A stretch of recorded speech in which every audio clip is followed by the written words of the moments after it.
That's great. I'm so excited to talk about this topic with you ladies because it's one of those things where before you have kids, you say, this is the kind of parent that I'm going to be. These are the things that I will never do, no way. And then you just realize you kind of have to do whatever works sometimes. I think Nisha watched me do a lot of that before I had kids, huh? It's so true. When you don't have children, you're like, I would never come to Good Things Utah without my nails professionally done. 100%. Suddenly, until it happens. You have a baby and let's see your nails. Oh, I haven't done my nails since way before I had a baby. Thing, because you I'm wiping buns all day. Okay, so listen to this. So this mom said, I will never, ever, ever let my baby sleep in bed with me. That's the one thing that will never happen. So then she becomes a mom. Never. And she said, there's nothing I can do about keeping our daughter out of our bed. She said, even if we transfer her back in, she finds her way back to us. She hops in, she said, every morning about 1:15 in the morning, right in between her and the husband. And she feels like, okay, you just got to do what you got to do to power through. But what do I do? Eventually, this is just a phase and she'll be in her own bed, right? I can't tell you how much I relate to this. I was the same way. My kids will never co-sleep. I'm never going to have a baby in my bed. Well, here we are, how many years later? And I've got 6 years. two that sleep on me. I push them away. I try to make them go away.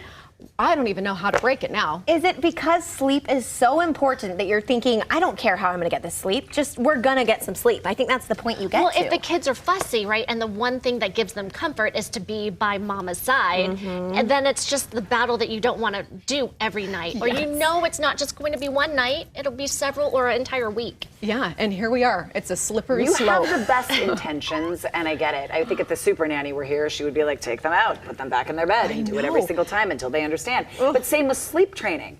I mean, the crying in the middle of the night, and do you go get them, or do you See, not? I couldn't do it. I struggled with that. That's why I'm in my predicament, because I couldn't bring myself to do it. Well, and I have done that. I have done both. I have let them in, and then we have had those nights of crying where I have to break it. And those nights are excruciating. And you feel like a bad parent those nights. You feel like you are abandoning them and leaving them. But at some point, you have to do something, right? And there's it's hard to go about it, but I do think it's important. You know what? I just remembered this. Charlie said this to me like just a couple of days ago.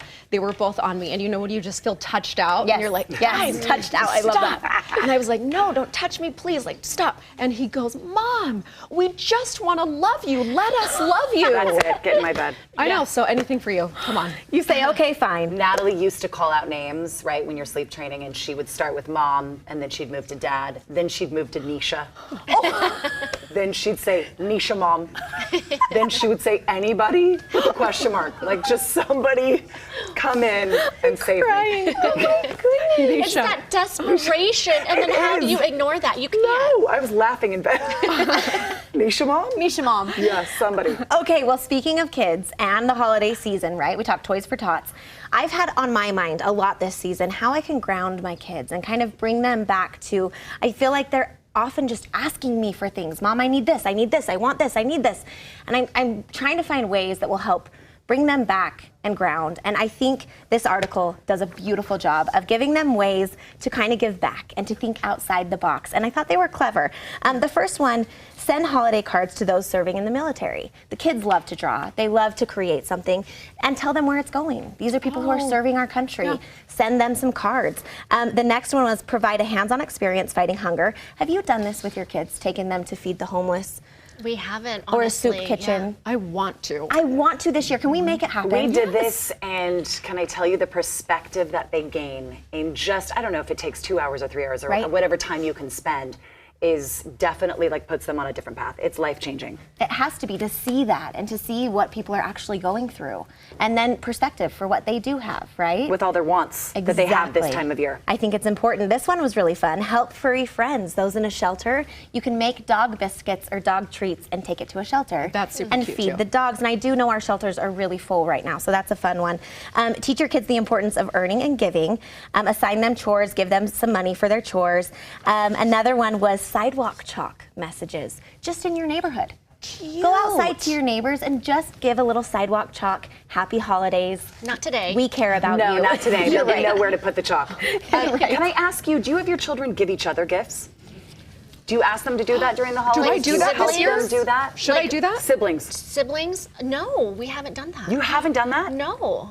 Do you do that? We talk about it, and we've never actually executed it because I end up getting too busy, and that's the last on my list, and I never get Wait, to it. tell me how this works Okay. because I'm brand new to this. So you help them come up with a gift idea, they save money, and then they present, right, it's Christmas, so you give each other gifts. My problem I'm still struggling with like a 20 and a 17-year-old is, well, how much did you spend?